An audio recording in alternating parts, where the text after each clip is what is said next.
সুপ্রিয় দর্শক, স্বাগত জানাচ্ছি আজকের সম্পাদকীয়তে। আমি আহমেদ সালেহীন। দেশের স্থিতিশীলতা বিনষ্টে জামায়াতকে দায়ী করে বিএনপির মহাসচিব বলেছিলেন, তাদের অতীত ইতিহাস সবাই জানে, আগামীতে তাদের রাজনৈতিকভাবে সম্পূর্ণ নির্মূলে কাজ করতে হবে। মির্জা ফখরুলের এমন বক্তব্যের প্রতিবাদে জামায়াত বলছে, বিরোধী দলকে নির্মূল করার এই ঘোষণায় পুনরায় ফ্যাসিবাদী শাসন কায়েমের ষড়যন্ত্রের অংশ। এই ইস্যুতে আজ সংসদেও উত্তপ্ত বাক্য বিনিময় হয়েছে। প্রাসঙ্গিক বিষয় নিয়ে আজকের সম্পাদকীয় আলোচনায় নির্মূল প্রসঙ্গ। আর এ নিয়ে আলোচনার জন্য স্টুডিওতে আছেন ফজলে হুদা বাবুল, সংসদ সদস্য বিএনপি, এবং মোহাম্মদ আব্দুল বাতেন, সংসদ সদস্য বাংলাদেশ জামাতে ইসলামী। দর্শক, আপনারাও এই আলোচনায় সরাসরি অংশ নিতে পারেন। আলোচনায় অংশ নেওয়ার জন্য সরাসরি কল করতে হবে টেলিভিশনের পর্দায় দেখানো নম্বর। এছাড়াও ফেসবুকের মাধ্যমে আপনাদের মতামত পাঠাতে পারেন। আলোচনা শুরুর আগে জানিয়ে দিচ্ছি আজকের প্রধান শিরোনামগুলো। সংকটে আসার আলো, রূপপুর পারমাণবিক বিদ্যুৎ কেন্দ্রে ফুয়েল লোডিং উদ্বোধন মঙ্গলবার। আগস্টে মিলবে 300 মেগাওয়াট। বছরের শুরুতে পুরোদমে চালু প্রথম ইউনিট। শুল্কমুক্ত গাড়ি পাবেন না এমপিরা, সংসদে বিল পাস। প্রকল্পে ব্যয় সাশ্রয়ী হওয়ার নির্দেশনা প্রধানমন্ত্রীর। একনেক সভায় 14 প্রকল্প অনুমোদন।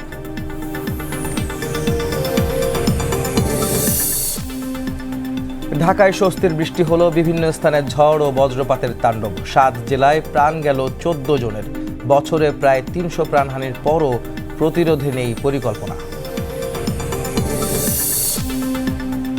রাজধানীর বাড্ডা থেকে ঢাকা বিশ্ববিদ্যালয় ছাত্রীর মরদেহ উদ্ধার। চিরকুটের সূত্র ধরে পরিবারের মামলা। নাট্যকলা বিভাগের শিক্ষক সুদীপ চক্রবর্তী গ্রেফতার।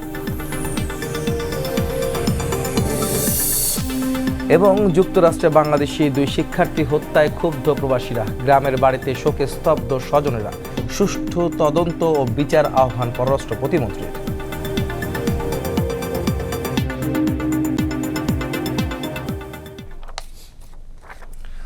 দর্শক, এতক্ষণ শুনছিলেন শিরোনাম। আর আমাদের আজকের সম্পাদকের বিষয়বস্তু মূলত হচ্ছে আলোচনায় নির্মূল প্রসঙ্গ। এর কারণ আসলে বেশ কিছু ঘটনার কারণেই পক্ষ বিপক্ষ, সরকার এবং বিরোধী দলের মধ্যে আলোচনার মাধ্যমে যে বক্তব্যগুলি এসেছে সেই বিষয়গুলি নিয়ে আজকে আমাদের এই বিষয়বস্তু নির্ধারণ করা হচ্ছে। এবং এখানে অতিথিদের সাথে প্রশ্ন থাকছে। প্রথমেই প্রশ্ন করতে চাই ফজলে হুদা বাবুল ভাই, আপনাকে দিয়ে যেই সাবজেক্ট আসলে আমরা রেখেছি, আপনারা শুনেছেন যে আলোচনায় নির্মূল প্রসঙ্গ। কেন আসলে জামাতকে বা এই ইঙ্গিত করে বিএনপি মহাসচিব এই কথাটা বললেন এবং কেন নির্মূল করতে চান আসলে? ধন্যবাদ আপনাকে, সহ আলোচক, মাননীয় সংসদ সদস্য আমাদের বড় ভাই বাতেন ভাইকে, সিনিয়র ব্যক্তিত্ব, লেখক, সাবেক সেনা কর্মকর্তা, সদা হাস্যোজ্জ্বল। আজকেও উনি সংসদে খুব ভালো এবং উন্নত মানের বক্তব্য দিয়েছেন। যারা কলাকৌশলী, বিশেষ করে এই অনুষ্ঠানের সাথে যারা জড়িত, জনপ্রিয় টেলিভিশন, সাময়িক টেলিভিশনের সবাইকে এবং আমার এলাকা মহাদেবপুর বদলগাছিবাসীকে শুভেচ্ছা। যেটা বলেছেন যে নির্মূল করার বিষয়, দেখুন, রাজনীতিতে অনেক কথা থাকে এবং কথার পিঠেও কথা থাকে, বক্তব্য থাকে। উনি তো সংসদে বলেননি এটা, উনি কি এটা সংসদে প্রেস কনফারেন্সে বলেছিলেন গতকালকে। তো রাজনীতির মাঠে এরকম কথা হবে, কথার পিঠে কথা হবে, কারণ এই কথার একটা সময় এসেছিল এই কথাটা বলবার। এবং এই সময়টা যদি আমরা রাজনৈতিকভাবে মোকাবেলা না করি, তাহলে বোধহয় জনগণ যে আমাদেরকে ভোটে নির্বাচিত করেছে, বিএনপির উপর যে আস্থা রাখে, সেটা জনগণের প্রতি অন্যায় করা হবে আমি মনে করি। 1, 2, আপনি দেখেছেন বাংলাদেশের স্বাধীনতার ঘোষক শহীদ প্রেসিডেন্ট জিয়াউর রহমান শুধু স্বাধীনতার ঘোষণা দেননি, উনি দ্বিতীয়বার আবারও 75 সালের যে বিপ্লব ও সংহতি দিবস, সেটাতেও নেতৃত্ব দিয়েছেন। আপনি দেখেছেন ম্যাডাম খালেদা জিয়া স্বৈরাচারের বিরুদ্ধে সবচেয়ে অগ্রণী ভূমিকা নয়, নেতৃত্ব দিয়েছেন, দিয়ে গণতন্ত্র পুনঃপ্রতিষ্ঠা করেছেন। আপনি দেখেছেন গত 17 বছরে জিয়া পরিবারের উপর কিরকম আধিপত্যবাদীদের অত্যাচার হয়েছে। কিন্তু বিএনপি কোনোদিনও তার যে দলের যে আদর্শ, সে দলের আদর্শ কি? সবার আগে বাংলাদেশ, বাংলাদেশের স্বাধীনতা, সার্বভৌমত্ব, বাংলাদেশের মানুষ, বহুদলীয় গণতন্ত্র। এইটা করতে যে এই জায়গায় থাকতে যেয়ে বিএনপিকে অনেক ঘাত প্রতিঘাত এবং অত্যাচারের সম্মুখীন হতে হয়েছে, যেটা বাংলাদেশে আর কোনো রাজনৈতিক দল এই পর্যায়ে, হ্যাঁ হয়তো অনেকের উপর আপনার কি বলবো অন্যায়ভাবে এবং কি বলবো ক্যাঙ্গারো কোর্টের মাধ্যমে তাদের সর্বোচ্চ সাজা দিতে হয়েছে অনেক নেতাকে, কিন্তু তারপরও আপনি যদি সামগ্রিকভাবে দেখেন, সংগ্রামে, আপোষহীনতায়, দেশের স্বাধীনতা, সার্বভৌমত্বে, বাংলাদেশের প্রশ্নে, বাংলাদেশের জনগণের প্রশ্নে বিএনপি সবসময় অগ্রগামী। এমন সময় এবং সেই বিএনপির যে নেতৃত্ব যারা দিয়ে এসেছেন তাদের সম্পর্কে যদি একটা নির্দিষ্ট রাজনৈতিক দলের ছাত্র সংগঠনের ছাত্ররা বাজে মন্তব্য করে, মিছিলে যায়, মিছিলে ঢাকা বিশ্ববিদ্যালয়ের মতো মিছিলে আপনি জানেন যে কি রকম সব স্লোগান দেয়া হয়েছে জনাব তারেক রহমানের নামে। উনি কিন্তু শুধু বিএনপির তখন ভারপ্রাপ্ত চেয়ারম্যানই ছিলেন না, ম্যাডাম খালেদা জিয়ার সন্তান, উনি জনাব শহীদ প্রেসিডেন্ট জিয়াউর রহমানের সন্তান। তার সম্পর্কে ঢাকা বিশ্ববিদ্যালয়ে যে স্লোগান দেয়া হয়েছে, আমরা কিন্তু দেখিনি তাদের ফাদার সংগঠন, তারা যদিও অস্বীকার করে ফাদার সংগঠন আমরা না, তার প্রমাণ হচ্ছে এই যে সাধারণ শিক্ষার্থী ব্যানারে যেভাবে শিবির, আমি নামটা বলেইনি, শিবির সাধারণ শিক্ষার্থীদেরকে যেভাবে ধোঁকা দিয়েছে, যেভাবে নীলক্ষেতে ব্যালট ছাপিয়ে, যেভাবে তথাকথিত শিক্ষক, আমি বলবো ঢাকা বিশ্ববিদ্যালয়ের একজন আমাদের এজিএস প্রার্থীকে বলে কোনো ছাত্র দলের ছেলে এখানে আসবে তো ওখানে কোন ছেলেরা যাবে, আপনি দেখেছেন এটা। তো সেই রকম একটা নির্বাচনে তারা এসেছে, আসবার পরও ঢাকা বিশ্ববিদ্যালয়ে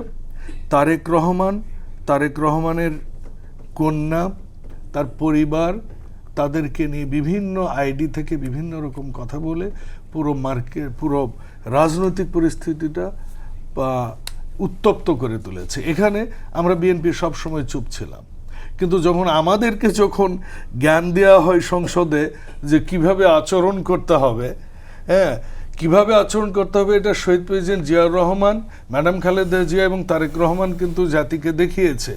ম্যাডাম খালেদা জিয়া হসপিটালে থাকা অবস্থায় পুরো জাতিকে শান্ত করেছে, 3 দিন সরকার ছিল না এদেশে।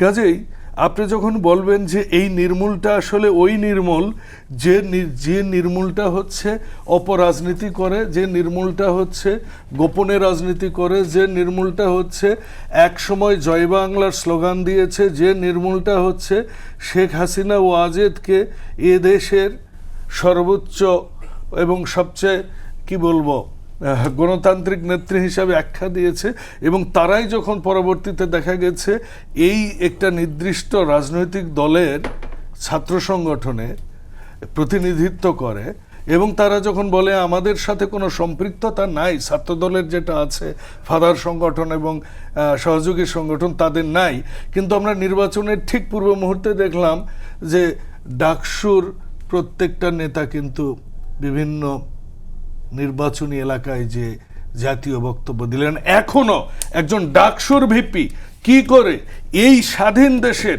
প্রধানমন্ত্রী সম্পর্কে বাজে কথা বলে, আঙ্গুলি তুলে কথা বলে এবং কি বলবো অসভ্য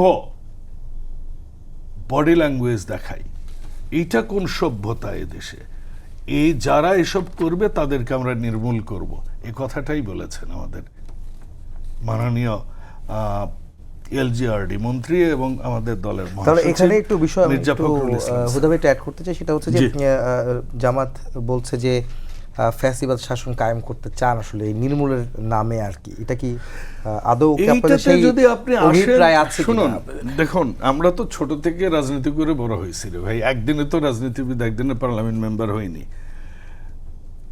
ফ্যাসিবাদী আচরণ যদি বলেন, আওয়ামী লীগের সাথে বরাবরই জামাতের আচরণের আপনি সাদৃশ্য পাবেন।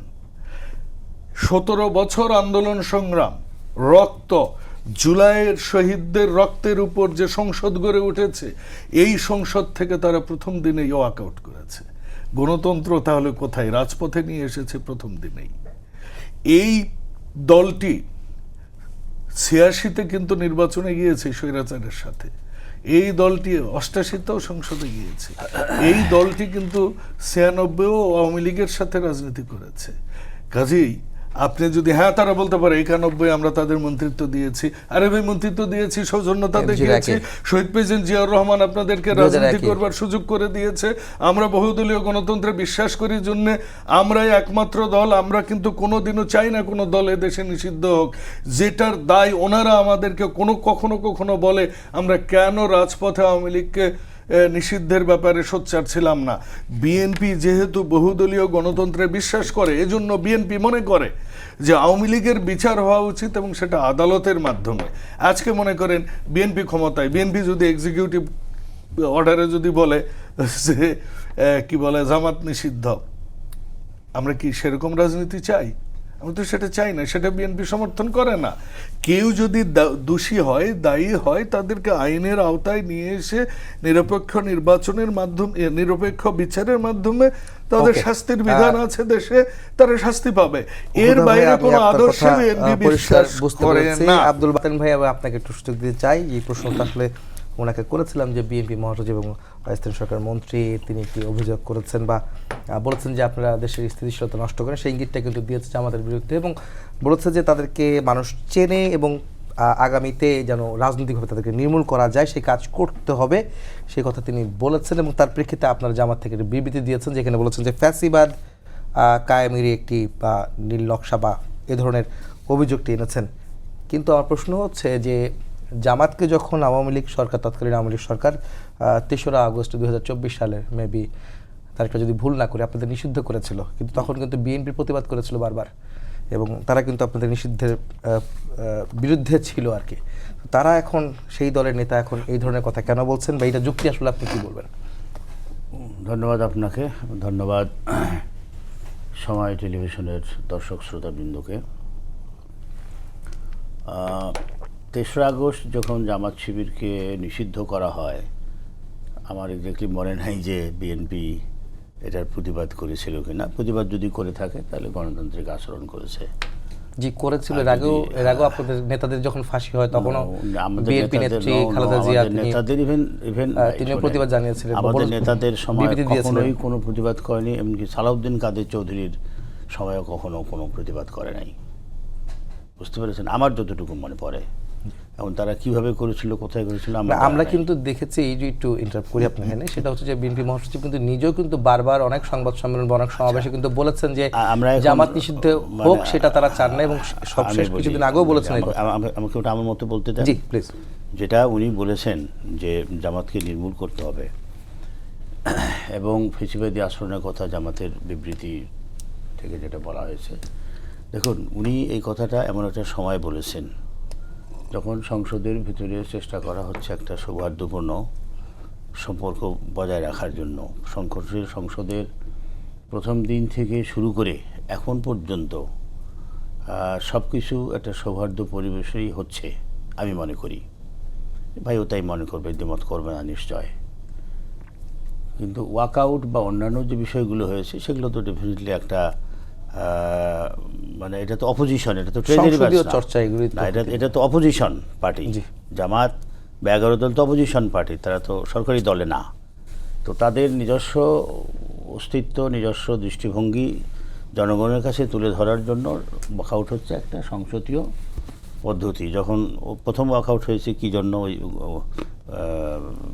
সংবিধান সংস্কার কমিশনের শপথ নেওয়া না নেওয়া প্রসঙ্গে বা এই ব্যাপারে জানতে চাওয়া হয়েছিল আর কি। তো এটা তো সংসদীয় রীতিনীতির মধ্যেই পড়ে। এখন মির্জা ফখরুল এই কথাটা এমন একটা সময় বললেন যখন একটা ফেক পোস্টকে কেন্দ্র করে, এটা খুবই নিন্দনীয় যে দেশের প্রধানমন্ত্রী এবং তার কন্যাকে নিয়ে, আমি দেখিনি অবশ্য পোস্টটা, বাট শুনেছি যে অশ্লীল ভাষা ছিল। এবং এটা পরবর্তীকালে আমরা ওই কি বলে ফ্যাক্ট স্ক্যানার বলে বা যাই বলে ফরেনসিক রিপোর্ট, আমি একটা গোয়েন্দা সংস্থার ফরেনসিক রিপোর্ট আমার দেখার সুযোগ হয়েছিল। এখানে বলা হয়েছে এটা আওয়ামী লীগের একটা পেজ থেকে এটা ক্রিয়েট করে তারপরে ওমর ফারুক নামের ওই ছেলেটার আইডিতে বসাই দিয়ে স্ক্রিনশট নিয়ে ওইটা আবার প্রচার করেছে। তো এটা নিয়ে ডেফিনেটলি এটা প্রথম দর্শনে বিএনপির সমর্থকবৃন্দ এবং ছাত্রদলের সমর্থকবৃন্দ যারা এটা দেখবে, এটা বিচার বিবেচনা না করেই তাদের ক্ষিপ্ত হওয়ার কথা, এটি স্বাভাবিক। এইটা অনুমান করে ছেলেটা থানায় গেছে, এটা আপনি জানেন সব কিছু। জি জি। থানায় গেছে আশ্রয়ের জন্য, যাই হোক সেখানে তার উপরে যে মব হয়েছে, হামলা হয়েছে, এটার পরিপ্রেক্ষিতে আপনাকে আমি তো শেষ করি এই ছেলেটা আমি এর আগে জিয়া পরিবারকে নিয়ে কি বলেছে আপনারা তো জানেন। আমি যে অঙ্গভঙ্গিটা আমাদের প্রধানমন্ত্রীকে উনি অ্যাড্রেস করে এই ছেলেটা। ওই এই পোস্টটা তো মনে হয় পার্টিকুলার ছিল, এটা ফেক আছে। যাই হোক, আমি ঘটনার সূত্রপাতটা বলছি, সময়টার কথা ব্যাখ্যা করতেছি। যে এটার এইরকম পরিপ্রেক্ষিতে এই পরবর্তী গত 3-4 দিন ধরে প্রায় দেশের অনেকগুলো শিক্ষা প্রতিষ্ঠানে একটা অস্থিরতা বিরাজ করতেছে। পাল্টাপাল্টি কর্মসূচি হচ্ছে ছাত্রদল ছাত্র শিবিরের মধ্যে, এবং কর্মসূচি মানেই তো বিভিন্ন ধরনের বক্তব্য বিনিময় হচ্ছে, পাল্টাপাল্টি একটা উত্তপ্ত পরিবেশ দেশের মধ্যে। এই সময়ের মধ্যে এইরকম কথা বলা, এটা আসলে মানে কোন অবস্থাতেই কাম্য ছিল না। মির্জা ফখরুল ইসলাম একজন অত্যন্ত বর্ষীয়ান রাজনীতিবিদ, তার রাজনৈতিক ব্যাকগ্রাউন্ড আমরা জানি, তিনি একটা বিশেষ রাজনৈতিক ব্যাকগ্রাউন্ড থেকে আসছেন। বিএনপিতে এরকম অনেক আছে, আওয়ামী লীগও ছিল। এখন তিনি তার ওই বিশ্বাসের জায়গা থেকে তিনি অতীতেও জামাত নিয়ে বা আরও অন্যান্য যে ইসলামপন্থী দল আছে হয়তো সেগুলোকে নিয়েও তিনি বিভিন্ন সময় অনেক বক্তব্য দিয়েছেন, যেগুলো আসলে সমসাময়িক রাজনীতি বা দেশের সাধারণ মানুষের চিন্তা চেতনা বা আশা আকাঙ্ক্ষার সঙ্গে যায় না। এরকম একটা সময়ে নির্মূল তো আওয়ামী লীগ চেষ্টা করেছিল। বন্ধুত্বপূর্ণ সম্পর্ক তার সঙ্গে ছিল জামাত ইসলামের, বরাবরই ছিল। তখন কিন্তু মির্জা ফখরুল সাহেব হাসপাতালে দেখতে বরাবরই ছিল। মাঝখানে যেটা আমরা আওয়ামী লীগের সঙ্গে 96-এ যে আন্দোলনটা হয়েছে সেটা কেন হয়েছে সেটা ভাই ভালো জানেন। আমার স্মৃতি প্রখর থাকার কথা বয়সের কারণে। তারপরে বরং জামাত বিএনপির সঙ্গেই বেশি সময় ছিল, এবং আওয়ামী লীগ তো কথায় কথায় জামাত বিএনপিকে এক করে বলতো, তারা আলাদা করতো না। আপনারা জোটে ছিলেন, মানে যে কোনো ইস্যুতে আপনারা জোটেই ছিলেন। জোট বলতো না, বলতো জামাত বিএনপি জামাত বলতো। বিএনপি বললে জামাতের নামটাও উচ্চারণ করতো। তো সেটা বিষয় নয়, রাজনীতিতে একসঙ্গে প্রয়োজন ছিল, ইস্যু ভিত্তিক জোট করা হয়েছে বা নির্বাচনী জোট হয়েছে, অভিজ্ঞতা ভালো হয়েছে মন্দ হয়েছে সেগুলো ভিন্ন ইস্যু। কিন্তু এখন তো আলাদা হওয়ার কথা। এখন তো এই বর্তমান রাজনৈতিক বাংলাদেশের প্রেক্ষাপটে বিএনপি এবং জামাতের মধ্যে তো জোট হওয়ার কোনো সুযোগ নাই, কারণ দুটো বড় দল তো আর জোট করে না। তাহলে মানে দল হবে কে, সরকার হবে কে, বিরোধী দল হবে কে। তো সময় বিবেচনায় উনি যে কথাটা বলছেন এটা আসলে সময় উপযোগী কথা হয়নি। তো এইটা এবং দেশের বর্তমান যে পরিস্থিতি, সরকার নতুন বলতে নতুনই বলতে হবে এখনো, 2 মাস। তারপরে দেশের অর্থনৈতিক অবস্থা তো একটু নাজুক অবস্থা থেকে সরকার চালিয়ে যাওয়ার চেষ্টা করতেছে। জ্বালানি সংকট নিয়ে একটা সংকট চলতেছে, আপনাদের সাথে একটা কমিটি করেছে, বৈশ্বিক পরিস্থিতি ভালো না, এটা সবই আমরা জানি। এই পরিস্থিতিতে সকলেই যেহেতু বিবেচনা করা হচ্ছে যে একটা সংকটকাল যাচ্ছে দেশের বা রাজনীতিতে, আমরা সবাই ঐক্যবদ্ধ থাকবো, সেখানে উনি এই ধরনের একটা কথা করে নির্মূল শব্দটা অত্যন্ত মানে নির্দয় শব্দ, এর যদি উনি ব্যবহার না করতেন ভালো হতো। নির্মূল অ্যাকচুয়ালি করা যায় না, এলে উস্কাই দেওয়ার মতো একটা কাজ করেছেন তিনি। মনে হয় ব্যাখ্যাটা বুঝেছি, কিন্তু এর সঙ্গে একটু উনি কিন্তু আরো বেশ কয়েকটি কথা বলেছেন, যেখানে তিনি প্রশ্ন রেখেছেন যে আপনাদেরকে ইঙ্গিত করে বলেছেন যে আবারও স্বৈরতন্ত্র বা ফ্যাসিবাদ শাসন কায়েমের পায়তারা করছেন কিনা, সেটা নিয়ে তিনি প্রশ্ন তুলেছেন। শাসন করব আমরা তো মানে আপনারা নির্বাচনের আগের থেকেই আপনারা ভয়ে আছি যে আমরা নির্যাতিত হই কিনা, নানা প্রপাগান্ডা ছড়িয়েছেন। আমাদের তো শাসন কায়েম করার সুযোগ নাই এখন। ভদ্রলোক মানুষ, ঠিক আছে, আমার বাবার বয়সী উনি।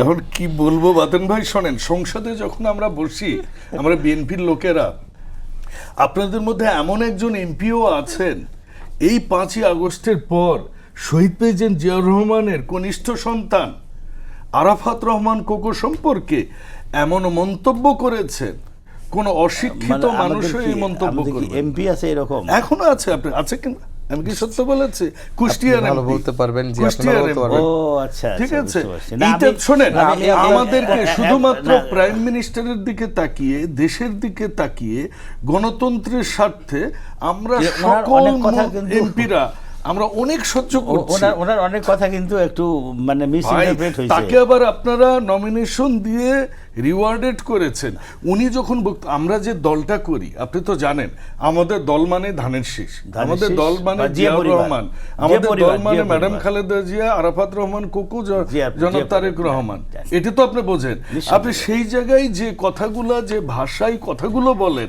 এক কথা কই? ইমোশনে হাত দিয়েছে আর কি। হ্যাঁ, ইমোশনে আপনার হাত দিয়েছেন। তো আমরা নির্মূল নির্দয়, আর তাহলে ওইটা কি বলেন? না, এইটা কোন আমি জায়গা? এইটা কোন বাতের ভাইয়ের কাছ সভ্য থেকে জায়গা? এখনো শেষ করিনি হুদা ভাই। আমি জি, বাতের ভাইয়ের কাছে sorry, প্রশ্ন দলীয় করেছিলাম আসলে লোক না ফ্যাসিবাদ কায়েম অতটা। করার কোনো পায় তারা করছেন কিনা না, সেটা আমাদের বিষয় তো নিয়ে। সেরকম অবস্থান না, আমরা কিভাবে ফেসিবাদ কায়েম করব? আমরা তো বরং বললাম যে ভয়ে ভয়ে আছি যে আমাদের উপরে আবার বিগত সময়ের মতো জুলুম নির্যাতন না আসে, ভয়ে ভয়ে আছি সত্যি। না, ঠিক আছে, আপনার কথা বুঝতে পেরেছি, কিন্তু আরেকটা বিষয় যে আমাদের আমির যে গত পরশুদিন সম্ভবত তিনি বলেছিলেন যে বিএনপি ইঞ্জিনিয়ারিং করে ক্ষমতা এসেছে।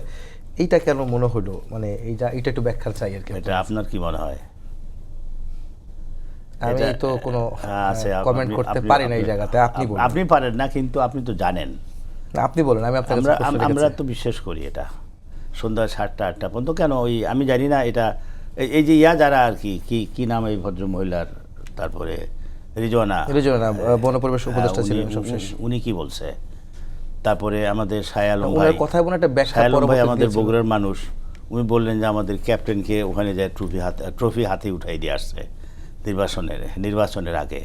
উনি কি অর্থে বলতে চাইছে সেটা আমরা বুঝেছি, কিন্তু রাজনৈতিক ব্যাখ্যা তো তার অনেক কিছু করা যায়, বুঝতে পেরেছেন? কাজেই আমরা সব কিছু মিলিয়ে তারপরে ভোটের ফলাফল সন্ধ্যা 7টা পর্যন্ত আমার আসনটাও তো প্রায় এই ভোটের হাতছাড়া হয়ে যাচ্ছিল। একটু উনি বলুন, উনি বলুন, কাউন্টিং হুদা ভাই। আসলে 3 দিন ধরে করা উচিত ছিল, যেটা ভাই, জাহাঙ্গীরনগর আমার বা আসনটাও ঢাকায় হাতছাড়া 3 দিন হয়েছে। করলে কি হতো? হ্যাঁ, 3 দিন করলে কি 3 হতো? দিন করে হয়নি তো, যেটা জাহাঙ্গীরনগর হলে বা কি ঢাকা হতো? হয়েছে, তাহলে ওনারা খুশি হইতেন। কি হয়তো ঢাকা বিশ্ববিদ্যালয়ে 7,000 ভোট কাউন্ট করছে 3 দিন ধরে, কি হয়েছে? যেটা পাবলিক যেভাবে ভোট দিচ্ছে সেটাই হয়েছে বা হওয়ার কথা। এনিওয়ে, তো এটা তো হয়েছে, আমি তো নিজে প্রত্যক্ষদর্শী। আমি তো আটকে ছিলাম রাত 2টা পর্যন্ত। বিএনপির নেতাও যিনি আপনার ভাই, আমিও সামনে- আটকে ছিলাম যিনি ভাই, ছিলেন গভীর রাত তিনি তো পর্যন্ত। মানে আপনার আসলে যিনি আপনার প্রতিদ্বন্দ্বী ছিলেন বিএনপি সম্ভবত আমিনুল হক, তিনিও তো কারণ অভিযোগ নাম না করেছেন যে বলা ভালো ভাই। হ্যাঁ, তিনিও তো বলেছেন যে আসলে জামাত এটা ইঞ্জিনিয়ারিং করে সেই আসনটা নিয়ে নিয়েছে। জামাতের কোনো অবস্থাতেই কোনো ইঞ্জিনিয়ারিং করার পজিশন ছিল, এখনো নাই, বুঝতে পেরেছেন?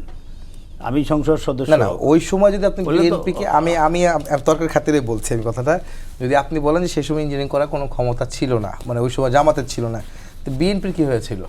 দেন প্রশ্ন রাখি, কেন মানে অন্তর্বর্তীকালীন ইঞ্জিনিয়ারিং সরকারের কারা অধীনে করছে? একটি নির্বাচন হচ্ছে, সেখানে শোনেন, জামাতের যদি শক্তি না থাকে তাহলে বিএনপির শক্তি আচ্ছা, থাকে কি হবে? ইঞ্জিনিয়ারিং কারা করছে? ইউনূস সাহেব ভাই, বিএনপির, যেহেতু- সজীব ভুইয়া বিএনপির। আমি বলি, যেহেতু না ইউনূস সাহেব সজীব ভুঁইয়ার বিষয় না, বিষয় হলো, আমি একটু উদাহরণ দেই। বিএনপি যে ঋণ খেলাপিদের নমিনেশনটাকে বৈধ করলো, সেটা কিভাবে করছে? সেটা নিয়ে তো মামলা আছে, সেটা নিয়ে আলোচনা ছিল। না, সেই ওই জায়গাগুলি আপনি তো- আলোচনা অনেক ক্ষেত্রেই ছিল। অতীতের ট্র্যাক রেকর্ড এটাকে সাপোর্ট করে না। তারপরে শাহজালাল ইউনিভার্সিটির রেজাল্টটা কিভাবে, মানে নির্বাচনটা কিভাবে স্থগিত হলো, এরকম তো অনেক কিছু আছে। যে কোথা থেকে আমরা তো সবসময় ডিপ স্টেটের কথা বলি, কিন্তু ডিপ স্টেটের ব্যাখ্যাটা আমরা আলোচনায় বিস্তারিত আনি না। তো ইঞ্জিনিয়ারিং তো আর বিএনপিকে করতে হয় নাই, তাদের পক্ষ থেকে কেউ না কেউ করছে। এভাবেই আমি আপনাদের কথা বুঝতে পেরেছি, কিন্তু এখানে আসলে আরো অনেক কথা আছে যে এরকম বেশ কিছু আসনে যে জামাত আসলে ইঞ্জিনিয়ারিং করে তার আসন নিয়ে নিচ্ছে, এই অভিযোগও কিন্তু গতকালকে আমার শোতে এটা নিয়ে আলোচনা হচ্ছিল যে 15-16 আসনে ঢাকার এগুলো নিয়ে কথা হচ্ছিল, যেখানে বলা হচ্ছিল জামাতের বিপক্ষে অভিযোগ এসেছে। আমার বলা চলে 10টা-11টার পর থেকে আমার ভোটার স্লিপ দেওয়ার কোনো লোক ছিল না কোনো কেন্দ্রে। তারপরে আমাদের ছিল সামহাউ শেষ পর্যন্ত টিকে ছিল, কিন্তু অধিকাংশই ওই যে এজেন্ট, তারা অধিকাংশই আগে স্বাক্ষর করে দিয়ে চলে আসছে। মানে অফিসাররা, প্রিজাইডিং অফিসাররা তাদেরকে এমনভাবে কনভিন্স করছে যে আগে সাইন করেন, তাড়াতাড়ি রেজাল্টটা দেওয়া যাবে। অনেকেই করে আসলে এরকম, যে এরকম অভিযোগ আসলে আসবে, কিন্তু সরকার গঠন আসবে, হয়েছে, এগুলো তো বিরোধী দল আসবে। আপনারা আছেন সংসদে, এখন নতুন করে সামনের দিকে এগোতে হবে। এখন আমরাও সামনের দিকে একটু এগোই। জি, ইনশাআল্লাহ। সেখানে যদি বলতে চাই, হুদা ভাইয়ের কাছে প্রশ্নটা রাখতে চাই যে মত প্রকাশের স্বাধীনতার কথা বলা হচ্ছে। হাসান আব্দুল্লাহ কিন্তু আজকে কথা বলেছেন যে সহমত নয়, আমরা মত পার্থক্য বা মতের স্বাধীনতা চাই আর কি বলার জন্য। ধন্যবাদ। যে কথাগুলো আপনারা বলছিলেন একটু আগে, দুজনেই বলছিলেন। হাসনাত আব্দুল্লাহ একজন মাননীয় এমপি, উনি একটা সুন্দর কথা বলেছেন, খুব ভালো লেগেছে। বরাবরই সুন্দর কিন্তু বলে। উনি বরাবর বলেন না, উনি অশ্লীল অঙ্গভঙ্গি করেই কথা বলেন। হ্যাঁ, কিন্তু উনি বোধহয় একটু ম্যাচিউর হচ্ছেন, বিশ্ববিদ্যালয়ের ছোট ভাই, এই জন্য ওনার জন্য শুভকামনা। মাননীয় এমপি উনি, ওনার কথাতে আমি যাচ্ছি না। সেটা হচ্ছে যে মত প্রকাশের স্বাধীনতা মানে এইটা না, না। আমার প্রশ্নটা মানে আমার যদি বুঝাই আপনাকে ভাই, সেটা হচ্ছে যে হাসানাত আব্দুল্লাহ নিজেও বলছেন যে সহমত নয়, মত প্রকাশের স্বাধীনতা চান। তা মত বিরোধ না, থাকবে, বিরোধী মত ডিসএগ্রি প্রকাশের থাকবে, এগ্রি স্বাধীনতা থাকবে, Of course থাকবে, থাকবে, সেটা বিরোধী মত। তিনিও চান। কিন্তু ঘটনা হচ্ছে যে এখন যা দেখছি যে আপনি যেটা বলছিলেন যে আপনাদের নেতার বিরুদ্ধে ফেসবুকে পোস্ট হচ্ছে, নানাভাবে প্রোপাগান্ডা ছড়ানো হচ্ছে, আবার সমালোচনার নামে কুৎসা রটানো হচ্ছে, সেই অভিযোগ তো বিএনপি বারবারই করে যাচ্ছে। এখানে বট আইডির কথা আসছে, এগুলি আসলে দমানোর উপায়টা কি আসলে? আচ্ছা, ধন্যবাদ। এটা একটা আইনের বিষয়। আর আপনি যেটা মত প্রকাশের স্বাধীনতা বলছেন, এটা হ্যাঁ, গণতন্ত্রের মত থাকবে, দ্বিমত থাকবে, তর্ক থাকবে, বিতর্ক থাকবে, কিন্তু যখন অশ্লীলতা আসবে তখন সেটা আইনের আওতায় আসবে। এটাই নিয়ম। তার মানে আপনি অশ্লীল, আমি তো ইচ্ছে করলেই উত্তরা থেকে দিগম্বর হয়ে আপনার অফিসে আসতে পারবো না। এই আশাটাকে কি আপনি স্বাধীনতা মনে করবেন? অবশ্যই সেটা তো না। করবেন না। উনি একজন বয়োজ্যেষ্ঠ মানুষ, আমার বাবার বয়সী, আমি তো ওনাকে যা ইচ্ছে তাই বলতে পারবো না। এখন উনি একজন মাননীয় সংসদ সদস্য, আমাকে তো ওনাকে ওইভাবেই কথা বলতে হবে। এটার নামই মত প্রকাশের স্বাধীনতা। স্বাধীনতা মানে তো যা ইচ্ছে তা নয়। স্বাধীনতা মানে হ্যাঁ, অবশ্যই সেটা। তো সেইটা অবশ্যই মত প্রকাশের স্বাধীনতা কতটা বিএনপি দেয় তার প্রমাণ বহুবার প্রমাণিত হয়েছে। এই প্রথম আলোতে ডেলি স্টারে শিশির ভট্টাচার্যের কার্টুন জনাব তারেক রহমানকে নিয়ে কত করা হয়েছে, উনি শেয়ারও করেছিলেন, শেয়ারও একটা করেছেন উনি, আবার কার্টুনে অনেক দিন দেখেছি। থেকে হচ্ছে না। তো আমরা ওই রকমই মানে উদার গণতান্ত্রিক দল নামটাই হচ্ছে বাংলাদেশ জাতীয়তাবাদী দল। আমি ওনার কিছু কথায় আসবো। ডিপ স্টেটের কথা উঠেছে, ডিপ স্টেটের লোকেরা করেছে। আরে ভাই, ডিপ স্টেট তো আপনারা করেন, আপনারা গোপনে মিটিং করেন ভারতের সাথে, 1 বছর পর আবার এটা বের হয়। আপনারা আমেরিকার সাথে মিটিং করেন, 1 বছর পর বের হয়। 5ই আগস্টের পর আপনাদের জামাতের আমির, বর্তমান মাননীয় বিরোধী দলীয় নেতা উনি বলতেছিলেন যে ভারতের সাথে আমাদের বন্ধু সুলভ সম্পর্ক থাকতে হবে। আবার দেখি আপনারা গোপনে মিটিং করেন। ডিপ স্টেট যে এদেশে কারা করে, এটা আসলে কি সজীব ভুঁইয়া, সজীব ভুঁইয়া আসিফ বলতে মাহমুদ সজীব ভুঁইয়া। আসিফ মাহমুদ সজীব ভুঁইয়া বলতে পারবেন, আপনাদেরই এগুলা সৃষ্টি। হ্যাঁ, তো তারপর আরেকটা কথা আমার খুব মজা লেগেছে, আপনি যে আসলে জামাতে ইসলামীতে ঢুকে মোটামুটি তাদের আদর্শের সাথে ম্যাচ করেছেন তার প্রমাণ হচ্ছে আপনি খুব সুন্দর করে বলছেন। মগজ ধুলে হয়ে গেছে। হ্যাঁ, ওই যে আপনি বলছেন না, আপনার মনে নাই আমরা যে এই যে বিচার ব্যবস্থার বিরুদ্ধে, বিচার ব্যবস্থার বিরুদ্ধে যে বিএনপি বহুবার সংবাদ সম্মেলনে এটা প্রতিবাদ করেছে, কিন্তু এটা নাকি আপনার মনে নাই। এটা পার্টি থেকেই করেছে, পার্টি থেকেই করেছে। না, পার্টি থেকে করে বা সভা সমাবেশে কিন্তু বাদন ভাই, এটা মহাসচিব যদি বলেন দিলে তো কোনো ক্ষতি নাই, আমার ক্ষতি কি? হ্যাঁ, সেটাই তো আপনার মনে নাই মানে কি? আপনারা হিকমত এটা হুদাই মনে নাও থাকতে পারে, মনে নাও থাকতে পারে। জামাতে ইসলাম কি রকম মুনাফিকের দল, আমি বলি একটু দেখেন। ওনারা বললেন কি, আমরা ছোট থেকে কি জানি, আল্লাহর আইন চাই, সৎ লোকের শাসন চাই। এখন এই ডায়লগ আর নাই। ওনাদের লোগো এখন চেঞ্জ হয়ে গেছে, কারণ আমেরিকা চান না। কোন লোগো চেঞ্জ হয়? ওনাদেরকে কিন্তু ইসরায়েলের বিরুদ্ধে পার্লামেন্টে লোগো পরিবর্তনের কথা ছিল মনে হয়, আর কি ওটা হয়েছিল কিনা? চেঞ্জ হয়নি। জি বলুন। সংবাদ সম্মেলন না, চেঞ্জ হয়নি। আমি বলবো কেন লোগো কেন চেঞ্জের প্রশ্ন উঠছিল, সেটা আমি বলবো নি। আচ্ছা, প্রশ্ন উঠছে আমেরিকা চেয়েছে, না, ইসরায়েল আমেরিকার এরকম একটা ঘটনা ঘটতেছে, ওনারা এটারে একটা মুলতবি প্রস্তাব আনতে পারেন না কিন্তু সংসদে, কারণ ওরা ইসলামের ঝান্ডা নিয়ে চলেন।